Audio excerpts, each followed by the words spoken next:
Have you ever wondered why you all of a sudden yawn when you see other people yawning? If you want to learn more about that, stick with us on Mysteries Mysteries. I am Mr. E, and we are going to be exploring all things that are mysterious in the world of psychology.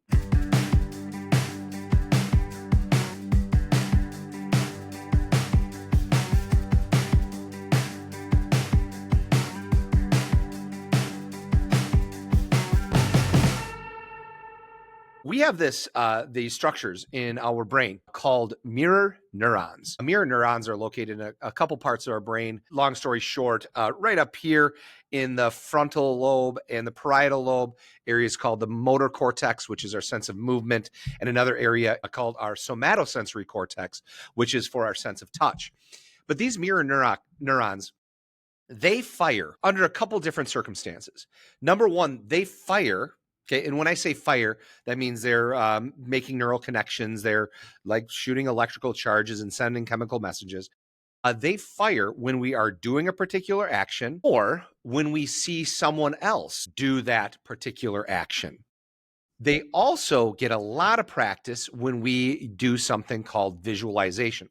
So we're going to explore all of those things today. So the first one, let's go ahead and get to that yawning situation. If you yawn when you see other people yawn, there's a good chance that you're going to be a highly empathetic person, meaning that you're capable of putting yourself in another person's shoes and kind of feel what they feel. So like, for instance, when you see somebody yawn, okay, your mirror neurons actually start to fire as if you were yawning, and therefore it produces the yawn. So it's they're actually getting that practice. So if you see somebody cry, and you're one of those persons that if you see somebody cry, will start crying, you're a highly empathetic person and your mirror neurons are incredibly active. So very fascinating piece of information. For children, they go through something called the theory of mind, which occurs at about, it varies, but around 4 years of age. And that's when they first start to understand and comprehend that other people have emotions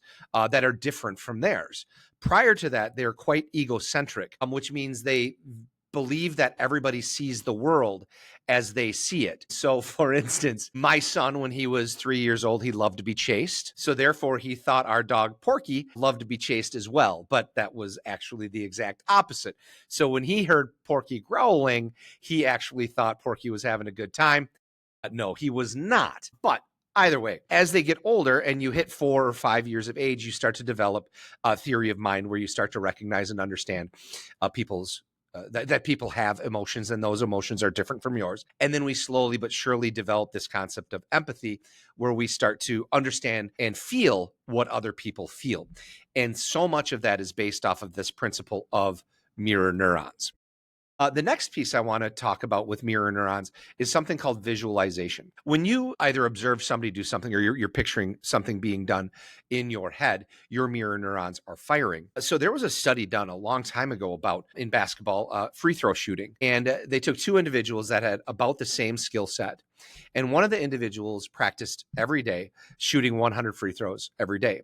The other one did not touch a basketball, but he visualized shooting a basketball 100 times every time every day. And you may think that the person that practices is going to improve more or slightly more or whatever, but in fact the opposite is true. The person that visualized shooting the free throws every day, they actually improved more than the person that actually practiced free throw shooting.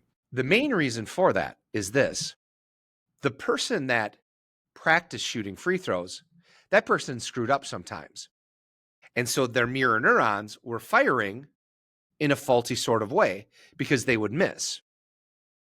The person that visualized shooting the free throws every day, they made 100 free throws a day. They practiced to perfection. They didn't visualize missing. They didn't practice missing. They practiced making every shot. It just happened to be in their head. So their mirror neurons, when they were participating in the action of shooting free throws, were finely tuned to make virtually every free throw that they shot. So visualization for athletes, performers of any sort, it is so incredibly vital because through visualization, you actually achieve perfection. So if you take some of the greatest athletes of all time, you take Messi, you take Michael Jordan, you take Tom Brady, these athletes, they practice all the time in their own heads. Michael Jordan talked about how he was prepared for every situation and how he would face it. So his mirror neurons fired at a rate that was incomparable to others. Messi, his visualization on the field was like 300-fold better than other athletes playing football, soccer. And it's just unbelievable. So when you take these people that are amazing at whatever it is they do, it's not just because they're physically gifted. It's not just because they are like just naturally good at stuff. Yes, you obviously have that component, but then you go ahead and touch on this discipline, this visualization to improve their skill set. It's unparalleled. It's absolutely crazy the level of focus that they have when practicing in their minds. So visualization is absolutely key as we approach some of this stuff related to practice of actions and that sort of stuff. The last phenomenon that I wanted to kind of touch on, and this is one that if you've ever been like watching a movie or a sporting event, this is just kind of something fun to realize. So if you've ever, like for me, it's sometimes it's watching a sporting event, but it's also sometimes when I'm caught up in a movie and like you're watching this happen and all of a sudden you feel your body without you telling your body to twitch or to lunge or to jump or to squeeze or to whatever. You're so wrapped up in this, all of a sudden your body does that full body twitch, like you're actually participating in the event. Those are your mirror neurons. So to kind of review mirror neurons, they fire when we're doing particular actions. They fire when we watch other people do the actions, and they also fire when we visualize ourselves doing the action. Visualization is vital on getting to that next level of perfection in whatever it is that you do. So practicing that visualization is vital. And finally, yawning is a sign of empathy. Yawning is a sign of empathy because our mirror neurons fire when we see somebody yawn, and then we yawn in response to that. Those are all related to mirror neurons located in our motor cortex and our somatosensory cortex in our frontal and parietal lobes.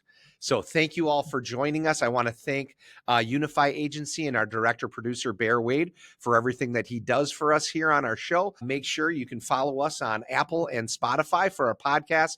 Follow us on any of the social media networks, Instagram, TikTok, YouTube Reels, YouTube, etc. As always, I'm Mr. E. This is Mysteries Mysteries. Thank you for joining us.